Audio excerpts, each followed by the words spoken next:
Hey guys, welcome back to my channel. I am Danielle, aka Stitcherista here on YouTube, and today is Labor Day here in the US. Bill and I'm from the past. Bill and I will actually be traveling home on this day. I am pre-recording this because we will be gone on a vacation for our anniversary, but we are coming back on Labor Day, the day you are seeing this video probably. So this is a stitch with me while I work on Modern Folk Embroideries, Fruits of Plenty Sampler. I am stitching this using DMC 3750 and 958. And I'm stitching it on 28 count Jobelan in the color Lambswool. And I realize I probably need to start putting those deets in the description box. So I probably am going to do that going forward, only because I have had people asking me that. So what better than to put it in the description, right? Okay, so of course it is a true crime story time, and we are just going to get right into it. So today is another unsolved mystery. I absolutely love these. I don't really like things that are unsolved, but the details, it makes your brain turn, right?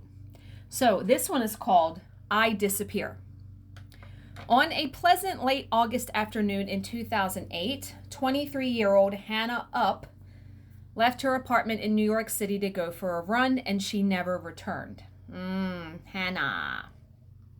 2 weeks later, Hannah's mom, Barbara, received a call from a detective asking her to come down to the 13th precinct in Harlem to view some video footage providing a potential link to her daughter's disappearance. That footage turned out to be from the Apple store in Midtown Manhattan.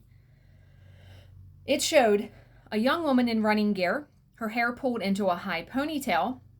She is seen walking down a staircase when a man approaches and asks her something. The woman responds with a gesture that Barbara would have recognized anywhere, and she immediately said, "That's Hannah." Her confidence in the identification would be validated when detectives checked a laptop that the woman had accessed in the store. So Hannah had used the computer to log into her Gmail account. So Hannah didn't have her own computer. Okay. And so Hannah, who many had feared dead, whose case had been featured on the front page of the New York Post under the headline, Teacher Disappears into Thin Air, was alive and well. But where had she been these 2 weeks, and why had she decided to walk away from her life? Ooh. By all accounts, Hannah was a happy, carefree person with a large circle of friends and a job she loved, teaching middle school at Thurgood Marshall Academy in Harlem. So why had she left all of that behind? Why had she given no hint as to her intentions? And more importantly, where was she now? Okay, so now I get it. She checked her email on that computer because she had already ran away from her life. But she still wanted to check her email. Okay, we caught up now? Answers to that latter question would begin coming in over the days that followed. So 2 days after the Apple Store sighting, Hannah was spotted at a Starbucks in Soho. Then reports came in from 5 different New York sports clubs, all of them near Midtown. Hannah had a membership with the gym chain, and detectives believe she was visiting the locations to shower. What the fuck is going on? However, on each occasion they responded to a call, she was gone by the time they arrived. Another week passes. On September 16th, 20 days since Hannah had gone missing, the captain of a Staten Island ferry spotted a woman's body bobbing face down in the water near Robbins Reef, a rocky outcrop to the south of the Statue of Liberty. He dispatched 2 deckhands and a rescue boat to check on the body. Believing that the woman had drowned, one of the men grabbed her by the ankles while the other got a grip on her shoulders and hauled her into the boat. And imagine their shock when the corpse suddenly fetched a deep breath of air and started wailing. What the actual heck? What? This is like a wackadoo story. The woman was taken to Richmond University Medical Center on Staten Island. There she was found to be suffering from hypothermia, dehydration, and a severe case of sunburn, but no serious injuries. Establishing her identity was easy because she readily told doctors her name was Hannah Up, and that she had no idea how she ended up in the water. According to Hannah, she recalled leaving her apartment to go for a run in Riverside Park, and she recalled being in the ambulance. Everything in between was a blank. Holy shit. Such instances of total amnesia are not unknown, of course, even if it is rare for an individual to be so entirely immersed over an extended period. Hannah was transferred to a psychiatric unit at Columbia University Medical Center. So wackadoo weird. There, a barrage of brain imaging tests were performed and turned up no evidence of neurological damage. With that causality eliminated, her episode was eventually attributed to a dissociative fugue, an uncommon condition in which the sufferer loses access to their prior memories and personal identity. People with this condition often take off without warning, sometimes traveling great distances and occasionally even adopting a new identity. What the actual fuck? Often, the condition results from severe physical or sexual abuse, or from experiencing some extremely traumatic event, a war perhaps, or a natural disaster. Since none of this was true of Hannah, the cause of her amnesia remained a mystery. Nonetheless, Hannah appeared to recover from her ordeal. A year after her disappearance, she left New York and moved to Wallingford, Pennsylvania, where she joined her mother at Pendle Hill Quaker Center, a study and contemplation facility for people of all religions. She would spend 3 years here working in the kitchen and attending daily prayer meetings and meditations. But she yearned to resume her career as an educator and got her chance in September 2013 when she was hired as a teaching assistant at a Montessori school in Kensington, Maryland. And it was here that it happened again. What the fuck? Is something with her teaching sparking this, like misfire in her brain? On the day that Hannah was to begin her new job, Barbara got a phone call from the Kensington police. Hannah's purse, wallet, and cell phone had been found abandoned on a footpath running through a wooded area. What the actual fuck? A search had turned up no sign of Hannah, but someone had reported seeing her earlier that morning, walking in the opposite direction to the Montessori school. So one can only imagine Barbara's reaction to these words, because the last time that Hannah had disappeared, she had remained missing for 3 weeks and had been lucky to survive the episode. Now she was gone again, this time perhaps wandering away into woodland where she might become lost or suffer a fall. So wasting no time, the concerned mother rounded up a group of friends from Pendle Hill and drove with them to Maryland. Here, some of them began scouring the woods while others hit the streets to put up missing person flyers. They did not find Hannah that night nor gain any clues as to what might have happened to her. At around 10:30 p.m. the following night, Barbara's cell phone started ringing. Glancing down at the screen, Barbara saw it was from an unknown number. Pressing the accept button, she heard a single word uttered by a familiar voice that said, "Mom." It would later emerge that Hannah had woken among the litter and debris in a polluted creek in Wheaton, Maryland, about 1.5 miles from the school. She then wandered into a residential area and convinced a stranger to let her use her phone. She had been wandering for over 2 days and had no recollection of anything that had happened at that time. How frightening. Can you imagine? I can't even imagine, what? Later, when Barbara had time to analyze her daughter's strange disappearances, she would realize that there were odd similarities between this incident and the one in New York. Both had occurred on the first day of school, and in both cases, Hannah had ended up in a body of water. Were these significant or were they coincidence? It was impossible to tell.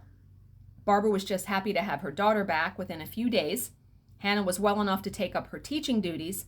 She would remain at the Kensington school for a year before she was offered a dream job, a teaching assistant position at a Montessori in St. Thomas on the tropical paradise of the U.S. Virgin Islands, and she accepted in a heartbeat. No. I think I'd be afraid to take another new job, right? Every time you start a new job, you disappear on the first day. Hannah was upfront with her new employers about her condition, and they were not at all put off by it. Okay. Before she flew off to the Caribbean, the police in Maryland put forward a novel idea. They suggested she should wear an ankle bracelet like the one worn by people who are under house arrest. So Hannah said no.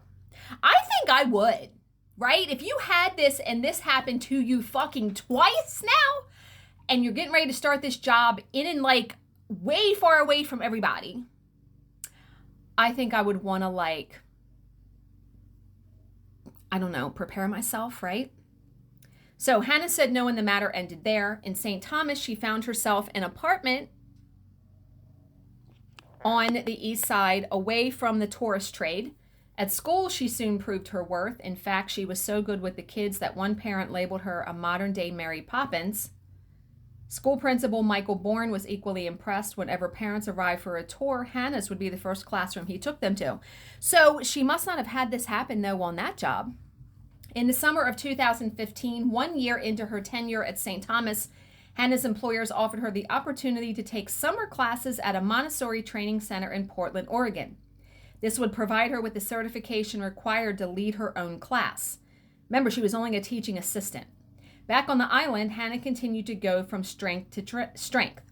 She attended a few therapy sessions, but then decided she was better off following her own wellness regime based on physical activity. She had always been a keen swimmer, and now she took to the ocean every day, building up her strength and endurance, swimming out to caves more than 2 miles offshore. Holy shit.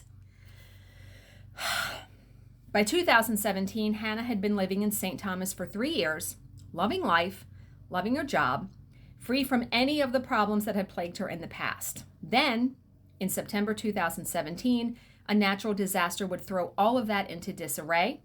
Hurricane Irma rolled through the Caribbean, unleashing the full fury of its 185-mile-per-hour winds. The Virgin Islands were particularly hard hit, with buildings destroyed, power lines blown down, and trees uprooted or stripped of their foliage. The Category 5 hurricane would cause over 100 deaths, and it would throw Hannah into a deep depression. "St. Thomas is over," she texted her friends. "I don't recognize anything anymore." Oh boy. And if Hurricane Irma wasn't bad enough, news soon broke that there was another storm on the way. Hurricane Maria, predicted to be another Category 5, was due to hit the island within a week, sparking a mass evacuation. A bunch of Mercy ships were launched, ferrying evacuees to Puerto Rico. Hannah's ex-boyfriend, Joe Spallino, was leaving, and so were 3 of her roommates. They urged Hannah to join them, but she refused. She said her place was here. Once things returned to normal, the kids would be coming back to school, and she needed to be there for them. So on Thursday morning, September 14th, 2017, Hannah left her apartment as usual, saying that she was going to work. A roommate saw her getting into her car and watched her drive away. Hannah never showed up at school that day, but her absence wasn't noted amid the chaos that was going on. It was only when she failed to show for a faculty meeting the next day that anyone realized she was missing. Even then, no one was sure whether she decided at the last moment to ship out. It was Maggie Guzman, one of Hannah's roommates, who took responsibility for finding her. Maggie started calling Hannah's friends on the island and back in the States, trying to track her down. None of them had seen her. Maggie then put together a search party of friends and went looking for the missing teacher, starting at Sapphire Beach, where Hannah liked to swim. There was a small bar on the beach, and here the staff handed over Hannah's sundress, her sandals, and car keys.